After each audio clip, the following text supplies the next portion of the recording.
오늘 집사님 기도하시는데 유천교회 유천 참 많이 나왔는데요. 제가 유천이 동네가 무슨 뜻인가 하고 찾아보니까 버들유자의 내천자더라고요. 옛날에 이 동네에 버드나무가 많았는가 모르겠습니다. 저는 버들유 내천이 아니라 그렇게 해석하고 싶더라고요. 머물유자의 하늘천자, 천국에 머무는 교회, 천국에 머무는 삶. 우리 성도들의 마음속에 천국이 머물고 성도들의 삶이 천국 안에 있고, 그리고 우리 성도들을 통하여서 이 마을과 온 지역이 천국으로 변화되거나 그런 놀라운 역사가 일어나는 교회. 그래서 우리 유천교회를 버들유 내천이 아니라 머물유 하늘천, 그렇게 해석을 하고 싶어졌습니다. 오늘은 죽임을 당하신 어린 양이라는 제목으로 함께 하나님 말씀을 받겠습니다. 예수님은 우리 죄를 위해서 죽으시려고 이 세상에 오셨지요. 세례 요한이 어느 날 예수님을 보고 큰 소리로 외쳤습니다. 보라, 세상 죄를 지고 가는 하나님의 어린 양이로다. 어린 양은 주인의 죄를 대신 짊어지고 피 흘려 죽는 속죄 제물을 말합니다. 따라서 세상 죄를 지고 가는 어린 양이다 하는 말은 세상 죄를 지고 그 죄를 대속하기 위해서 죽으신 속죄 양이다는 그런 이야기지요. 가이사라 빌립보에서 예수님은 제자들에게 질문했습니다. 너희는 나를 누구라 하느냐? 그때 베드로가 대표로 고백을 하지요. 주는 그리스도시요 살아계신 하나님의 아들이십니다. 이 대답을 들은 예수님께서 이때부터 비로소 자신이 십자가에 못 박혀 죽으실 것을 가르치기 시작합니다. 예루살렘에 올라가면 서기관과 제사장들과 바리새인들에게 잡혀서 고난을 당하시고 십자가에 죽으시고 그리고 4일 만에 부활하실 것을 가르치셨습니다. 여러분, 이것이 무엇을 의미합니까? 예수님께서 스스로 목숨을 던지기 위해서 이 세상에 오셨다는 것입니다. 예수님께서 이 땅에 오신 목적은 죽기 위해서 오셨다는 것이죠. 예수님은 십자가의 죽음이 하나님 아버지께서 그에게 내미신 잔임을 아셨습니다. 요한복음 18장 11절에 예수님은 말씀합니다. 아버지께서 주신 잔을 내가 마시지 아니하겠느냐. 제자들은 예수님을 말렸습니다. 그 잔을 마시면 안 된다고, 십자가에 달려 죽기 위해 일부러 가실 필요가 없다고 말립니다. 하지만 주님은 묵묵히 그 길을 걸어가셨습니다. 때로는 주님은 너무 힘들고 두려웠을 때가 있었습니다. 마음이 고통스러워서 땅에 엎드려 기도하는데 피땀을 쏟으며 하나님께 간절히 부르시는 때도 있었지요. 아버지여, 내 아버지여, 할만하시거든 이 잔을 내게서 지나가게 하옵소서. 그러나 결국은 잔을 마시는 것이 하나님의 뜻인 줄 알고 그 뜻에 순종하기 위해 십자가를 향해서 걸어가셨습니다. 고린도후서 5장 21절에 있는 말씀대로 하나님은 죄를 알지도 못하신 분을 우리를 대신하여 죄로 삼으셨습니다. 당시 십자가형이 어떤 의미인지 다들 아시지요? 십자가형은 법적으로 신분이 전혀 보장되지 않는 노예를 죽여줘요. 또는 황제를 대적한 반역자들, 역모를 꾸민 자들을 처형할 때 언도되는 그런 사형 제도였습니다. 근데 예수님은 노예나 반역자가 아님에도 불구하고 가장 참혹한 십자가형을 받으셨고 십자가에 달려 6시간 동안 서서히 죽어가는 무서운 고통을 감내하셨습니다. 그리고 하나님으로부터 철저히 버림받고 부르짖었지요. 엘리 엘리 라마 사박다니, 나의 하나님 어찌하여 나를 버리십니까? 예수님은 그 일을 위해서 세상에 오셨기 때문에 우리를 살리기 위해서 그 무서운 고난의 잔을 마셔야만 했던 것입니다. 이런 의미에서 십자가에 달리신 예수님은 기독교 진리에서 가장 중요한 것입니다. 성경은 예수 그리스도의 십자가를 향해서 달려갑니다. 복음서 대부분을 차지하는 것이 예수님의 마지막 한 주간의 삶입니다. 그리고 십자가에 모든 초점이 맞춰집니다. 교회마다 십자가가 높이 서 있습니다. 여러분, 교회마다 왜 이렇게 십자가를 높이 세우겠습니까? 십자가가 기독교를 상징할 수 있는 유일한 것이기 때문입니다.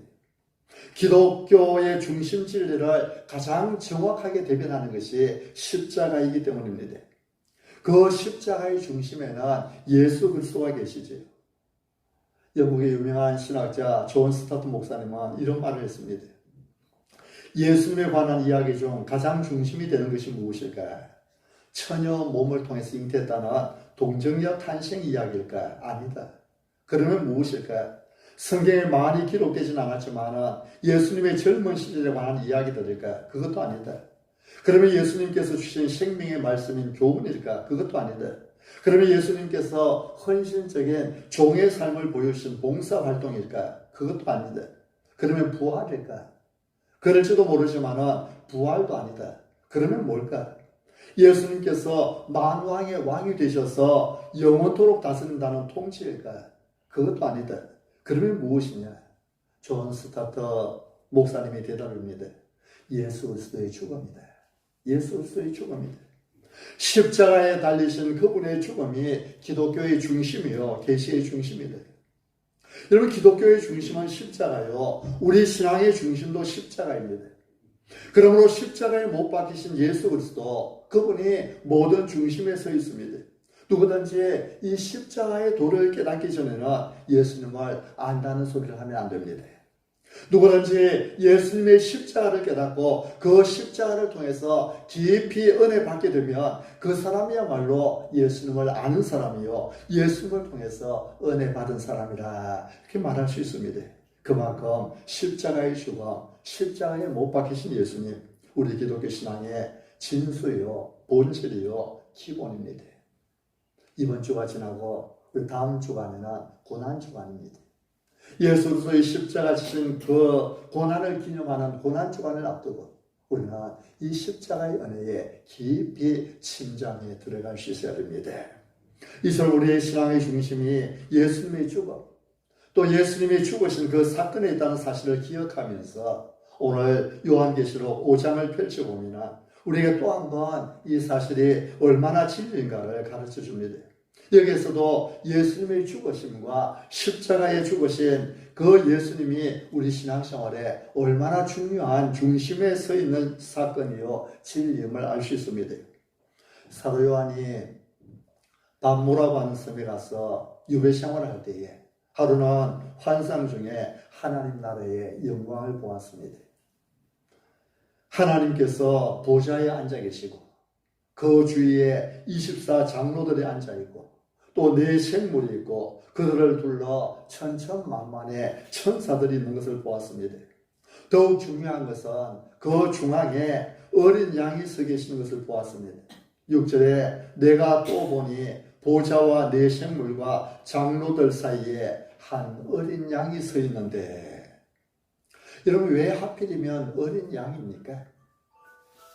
하나님의 영광의 보좌 우편에 계시고 그 24 신구약 성도를 상징하는 24 장로들과 네 생물들 사이에 서 계시는 예수님을 왜 어린 양의 모습으로 묘사하겠습니까? 부활하신 영광의 주님의 모습으로 서 있지 않고 왜 어린 양의 그 모습으로 서 계십니까? 승리하신 만왕의 왕으로 서 계시지 않고 왜 어린 양의 모습으로 계시는 것입니까?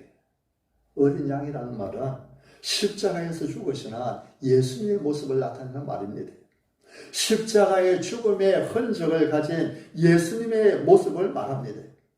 6절에 계속해서 일찍이 죽임을 당한 것 같더라 이렇게 말씀하고 있죠.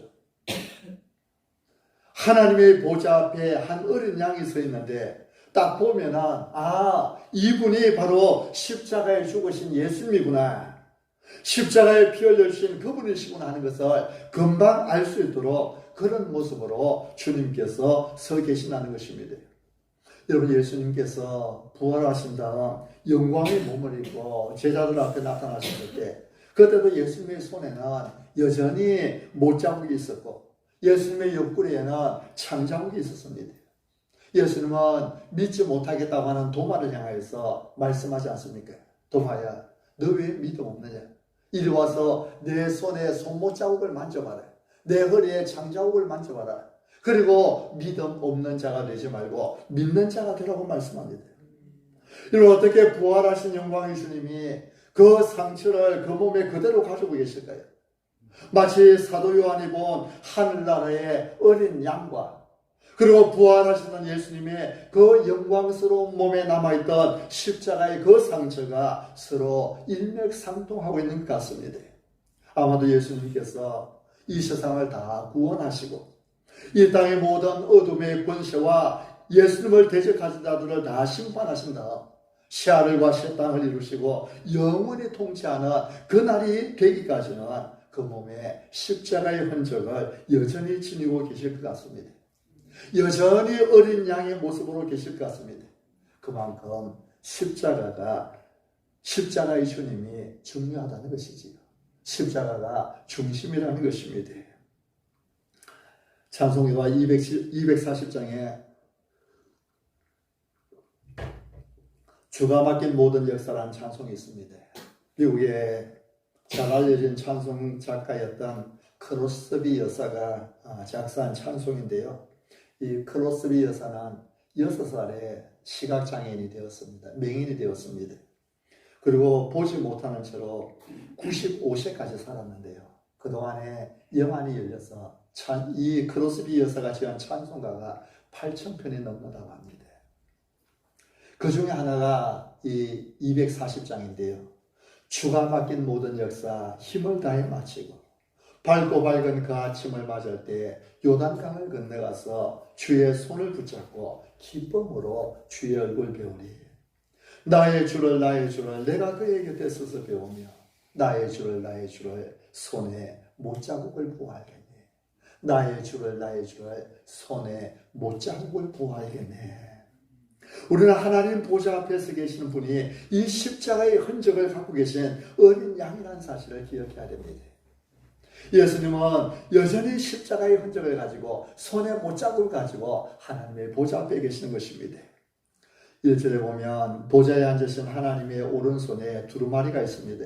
그 두루마리에는 세상을 구원하고자 하는 하나님의 모든 계획과 스케줄이 다 기록되어 있습니다.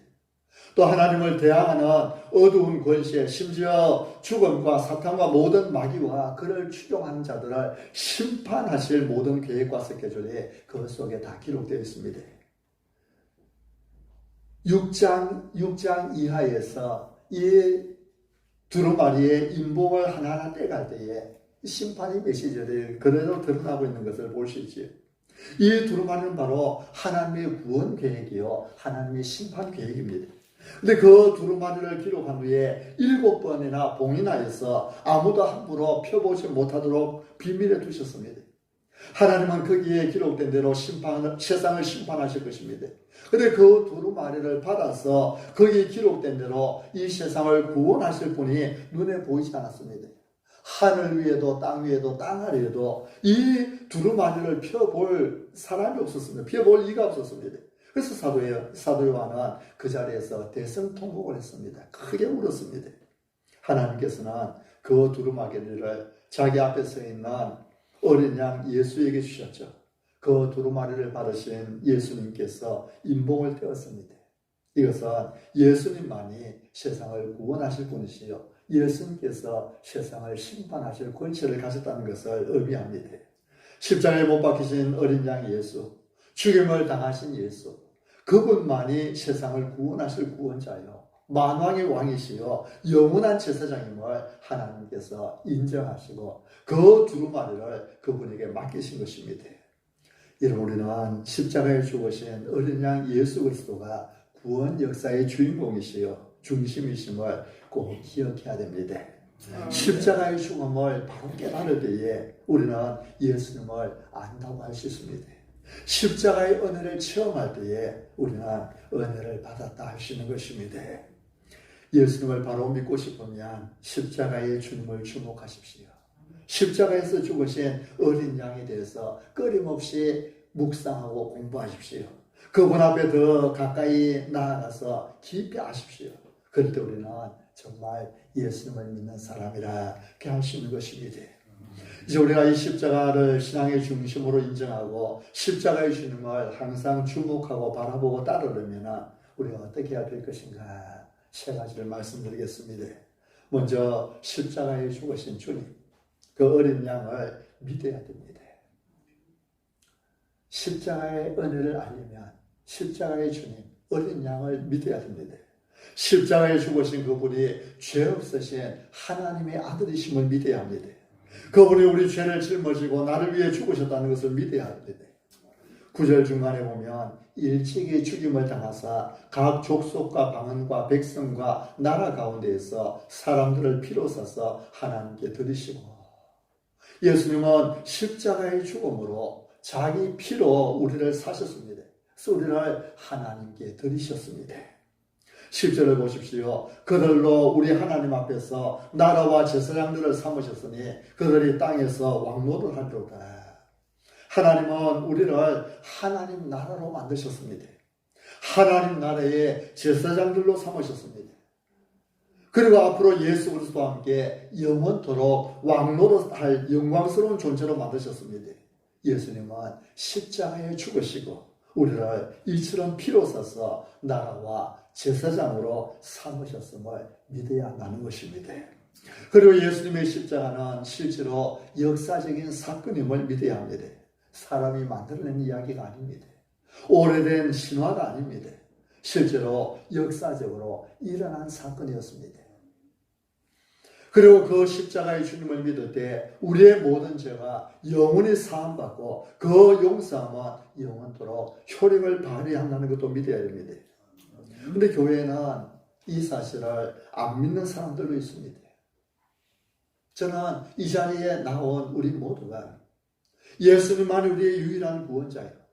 예수님만이 유일한 심판자예요. 예수 그리스도 안에서 우리의 모든 죄가 용서받고 우리가 하나님의 나라와 제사장으로 부르심 받았음을 분명히 믿는 믿음의 사람들이 다 될 수 있기를 바랍니다. 아멘. 교회를 오래 다니면서 예수님이 죽으셨다는 말은 자연스럽게 인정하지만 예수님이 정말 나의 죄를 위해 죽으셨다는 것을 안 믿는 사람들이 교회 안에는 있다는 것입니다. 여러분, 예수님은 내 죄를 대신해서 십자가에 못 박혀 죽으셨습니다. 예수님의 죽으심이 중요한 이유가 2000년이나 지난 지금까지도 예수님의 십자가를 계속해서 강조하고 예수님의 죽으심을 강조하는 이유가 무엇입니까? 그 죽으심이 한 인간의 죽음이 아니라 내 죄를 대신한, 나를 대신한 죽음이었기 때문에 오고 오는 모든 역사 속에서 십자가를 그렇게 강조하는 것입니다. 예수님의 죽으심은 바로 내 죄 때문에 나를 위해 죽으셨다는 이 사실을 우리는 분명하고 확실하게 믿어야 된다는 것입니다. 여러분, 예수님의 죽으심은 죄 때문에 죽으셨다, 그 정도로 그냥 생각하고 넘어가지 마십시오. 예수님은 세상 죄를 짊어지고 죽으신 건 맞습니다. 세례 요한이 증거하였던 그대로 보라, 세상 죄를 지고 가는 하나님의 어린 양이로다. 세상 모든 죄를 대신 짊어지고 죽으신 예수님 맞습니다.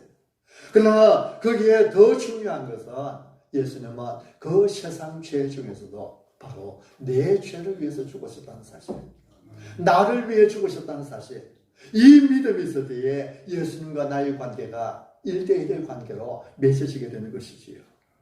여러분, 혹시 아직도 내가 하나님의 백성이다, 내가 완전한 하나님의 자녀라는 사실이 확고하게 믿어지지 않는 분이 혹시 계신다면 하나님 앞에 무릎을 꿇으시기 바랍니다. 여러분, 예수님을 믿는 것은 내 지혜로 되는 것이 아닙니다. 머리가 좋다고 믿는 것이 아닙니다. 많이 배웠다고 믿는 것이 아닙니다. 인간의 어떤 노력으로도 예수 그리스도가 나를 위해 죽으셨다고 하는 놀라운 진리를 받아들일 수 없습니다. 오직 성령님께서 우리에게 임하셔서 우리의 마음을 열으시고 우리로 하여금 죄인이라는 사실을 깊이 깨닫게 해주셔야 하는 것입니다. 아멘. 영접하는 자, 곧 그 이름을 믿는 자들에게는 하나님의 자녀가 되는 권세를 주셨으니, 예수님을 믿기만 하면 하나님의 자녀가 된다고 합니다. 근데 사람들이 잘 안 믿습니다. 왜 그렇습니까? 믿음은 사람의 뜻으로 나는 것이 아니기 때문입니다. 믿음은 육적으로 나는 것이 아니기 때문입니다. 믿음은 오직 하나님께로부터 나는 것이기 때문입니다. 나의 영안을 열어서 골고다 언덕에서 돌아가신 예수 그리스도를 볼 수 있도록 우리를 인도하시고 감동시켜 주셔야 됩니다. 그때 우리는 나도 모르는 사이에 믿어지게 되는 것입니다. 그래서 제가 종종 말씀드리죠. 믿음은 믿는 것이 아니라 믿어지는 것이라고요. 하나님께서 믿어지게 해주실 때 믿어지는 것입니다. 그러므로 아직도 내게 이러한 개인적인 믿음이 주어지지 않는다면, 예수님께서 죽으신 것은 믿지만 그 예수님께서 내 죄를 대신하여서 나를 대신하여서 죽으셨다는 사실이 아직도 실감나지 않는다면 주님 앞에 무릎 꿇고 주님, 나 같은 죄인 믿어지지 않습니다. 그러나 믿을 수 있도록 은혜해 주시옵소서. 주님께 매달릴 때에 주님은 그를 사랑하셔서 믿도록 해주십니다. 두 번째로 우리는 십자가에 죽으신 주님을 사랑해야 됩니다. 우리가 예수님을 믿는다는 믿음에서만 머물러 있으면 안 됩니다. 믿는다면 사랑하는 자녀로 가게 됩니다. 우리가 믿는 예수님이 지금 하나님의 보좌 우편에서 우리를 위해서 간구하고 계심을 믿습니다. 십자가 위에서 하나님의 의가 내 의가 되었음을 믿습니다. 예수님께서 다시 오셔서 세상을 심판하실 것을 믿습니다. 그런데 우리의 믿음은 이렇게 믿는 데서 끝나는 것이 아닙니다. 우리가 믿는 예수님은 나를 사랑하사 나를 위하여 자기 몸을 버리신 예수님입니다. 갈라디아서 2장 20절의 말씀처럼 나를 사랑하사 나를 위하여 자기 몸을 버리신 예수님, 그 예수님을 우리는 지금 믿고 있습니다. 그 다음에 우리는 믿습니다 말만 하고 말수는 없지요. 사랑하는 단계까지 나아가야 됩니다. 나를 사랑하사 나를 위하여 자기 몸을 버리신 예수님을 믿는다고 한다면, 예수님, 이제 나도 예수님을 사랑합니다. 나도 예수님을 사랑합니다. 사랑의 단계까지 나아가야 되는 것이지요. 믿음은 사랑으로 나타납니다. 갈라디아서에서 사랑으로 역사하는 믿음이라 그렇게 표현하고 있죠. 사랑이 빠진 믿음은 믿음이 아닙니다. 제가 기도하다가 한 번씩 부르는 찬송이 있습니다. 94장 찬송, 주 예수보다 더 귀한 것은 없네. 이 찬송과 가사 내용을 음미해 보면 세상에 이것보다 더 진한 사랑의 고백이 어디 있겠습니까? 주 예수보다 더 귀한 것은 없네. 이 세상 부귀와 바꿀 수 없네. 영죽을 내리신 돌아가신 그 놀라운 사랑 잊지 못해. 주 예수보다 더 귀한 것은 없네. 이 세상 명예와 바꿀 수 없네. 이전에 즐기던 세상 일도 주 사랑하는 마음 뺏지 못해. 주 예수보다 더 귀한 것은 없네. 이 세상 행복과 바꿀 수 없네. 유혹과 핍박이 몰려와도 주 섬기는 내 마음 변치 않아. 여러분, 정말 기가 막힌 사랑의 고백 아닙니까? 세상 즐거움 다 버리고 세상 자랑 다 버렸네. 주 예수보다 더 귀한 것은 없네. 예수밖에 없네. 여러분, 예수님을 사랑하시기 바랍니다. 아멘. 예수님보다 여러분 우리를 더 사랑하신 분은 세상에 없습니다. 이 세상 그 누구도 나를 위해 생명을 바친 분은 없습니다. 누가 우리를 그리스도의 사랑에서 끌어들여 우리를 향한 주님의 사랑, 영원한 사랑이에 그 사랑을 끌어낼 자 없는 것이지요. 예수님 위에 나를 죄와 죽음에서 건져주실 구원자도 없습니다. 예수님만큼 변치 않는 사랑을 가지고 나를 끝까지 사랑하시는 분도 없습니다. 십자가의 주님, 죽임을 당하신 어린 양 예수를 여러분도 사랑하며 사시기 바랍니다. 셋째로 우리는 십자가에서 죽으신 주님을 찬양해야 됩니다. 요한계시록 5장으로 다시 돌아가서 보면 요한이 본 그 환상을 보면 기가 막힌 사건이 있습니다. 하늘 위에서 놀라운 찬양이 울려 퍼지기 시작합니다. 어린 양 예수님이 하나님으로부터 그 두루마리를 받아서 그것을 펴기 시작할 때에 놀라운 합창이 울려 퍼지기 시작합니다. 8절에 보면 네 생물과 24명의 장로들이 어린 양 앞에서 검은고를 켜며 예수 그리스도를 찬양하는 장면이 나오지요. 11절에서는 보좌와 생물들과 장로들을 불러서 그 많은 천사들이 찬양을 시작합니다. 여러분, 천사들은 죄가 없습니다. 예수님의 죽음과는 아무 관계가 없습니다. 예수님이 천사들을 위해서 죽으신 것이 아닙니다.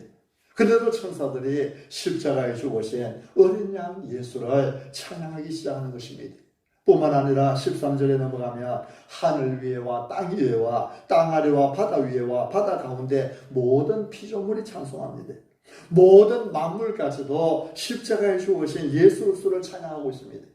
예수님의 십자가 죽음을 통한 구원과 상관없는 만물까지 피조물까지도 예수님을 찬양합니다.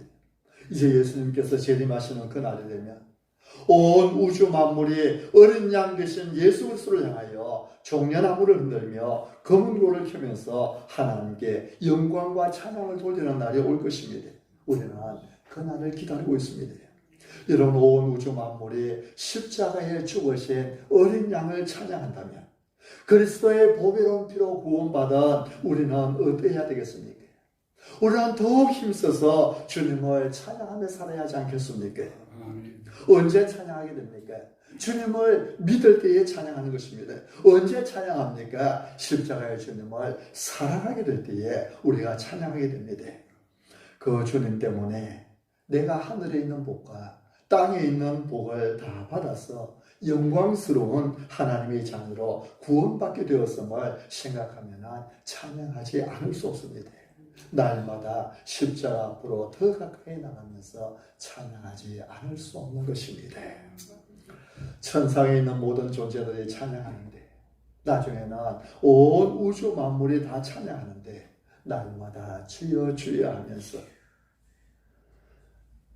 주님께 부르짖고 기도하며 주님을 의지하며 살아가는 우리의 입에서 찬양이 안 나온다면 이것은 뭔가 문제가 있는 것 아닙니까? 고던 맥도날드라고 하는 목사님이 계십니다. 미국의 수많은 저술들을 통해서 많은 영향을 미치는 목사님인데요. 이번에 글에 보면은 뉴욕 어느 극장의 문지기 이야기가 나옵니다. 그 극장에서 이 문지기 생활을 17년 동안 했습니다. 그래서 그분에게 물었다고 합니다.